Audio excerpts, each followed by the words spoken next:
So when we hear bloom bloom now, them say my neighbor that a fear brother get shot.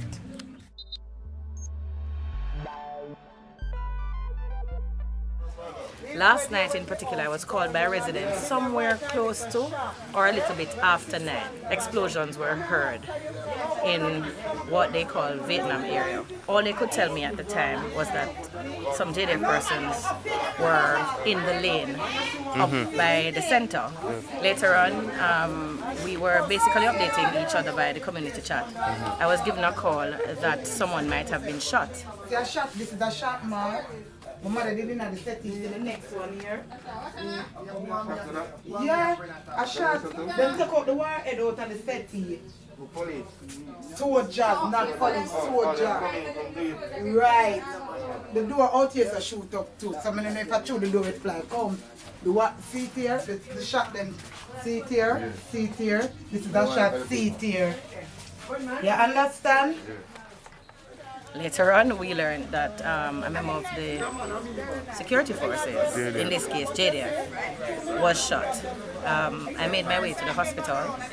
Straight away, while at the hospital, I got a call from a resident that a member of the community was also injured in his yard. I awaited that person at the hospital as well. When the police brought him in, he appeared to have been shot in the leg. From them shot the guy, them start fire wildly up in the ear. Like them are mad. Me don't know what caused that. And they put the soldier in the van and go with him first. I left the guy over there with his shot. I bleed out. You understand? So the same soldier shoot them one another. Of course, that soldier shoot soldier. Because him say when him look up, him see the soldier at the gate, and by time them shot the soldier and shot him. No gunman never there here.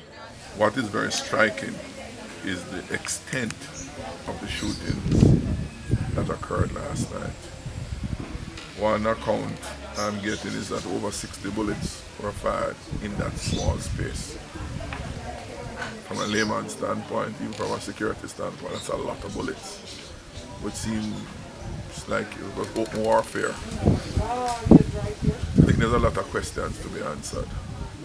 And I will be meeting with the commanding officer of the JCF a little later on this morning. In fact, I have an appointment the next half an hour to get their perspective on what happened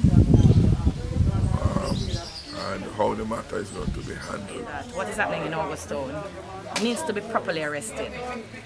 It is not beyond the capacity of the JCF. It is not beyond the capacity of the combined forces. I think what is required now is really the strategic direction. There are some main areas that would at first instance bring the thing under control. So you need a buffer along Augustown Road in a particular place that will shut down access between the two main factions. There are 4 areas across the community that you have to actually shut. But when I say shut, I mean put sustained presence there in order to bring the whole thing to a halt. Yeah, sure. Yeah, So yeah, man, Come yeah. look up and show you now. I'm not showing you the whole enough. Yeah, man, yeah, this and this. This What was. you saying? Yes, you see it, sit there. If you notice it, lick it off. And chip off the whole of here. Yeah, man, chip off the whole of here and sit there too. And even the hole in the house, you know, notice it, lick it out and Oh, more I deep didn't hole see in. those. I Yeah, didn't see those. and the one at the bottom. There's another vexed issue. I need to understand how it is supposed to work in terms of the relationship between the JDF and the JCF. I have very troubling reports from citizens, and I hope that the police will refute this. I hope. But citizens have said that, certainly in this particular case, there were no police at the time of the incident. I am concerned about that. It would mean that the JDF was operating on their own without police. In fact, I got 2 videos in different spaces across the community where it was just JDF persons, no sign of JCF with them. These are things we have to understand clearly so that we can communicate to citizens so they can trust us. We also have to make sure that in everything we do, even as we are moving towards the criminals, and we should move towards them, we have to make sure we also understand that we have to preserve law and order properly, and at the same time the human rights of the people. I'm fed up of the behavior of the criminals, but I don't get the kind of commitment that I really want to see in terms of, some people will say, give us a Zozo, but and I'm not even against a Zozo. I'm not. I'm for coordinated operations that will allow us to get to those who are creating the problems and to get the guns. We're not seeing that. If you're going to give me a pointless checkpoint for presence that the boys can create getaways so they will have new spaces to elude the police, that's not going to help me.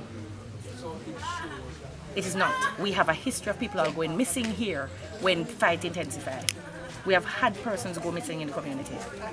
So we need the security forces to be planning ahead of criminals, but we need them to be interacting with the community from a position of trust.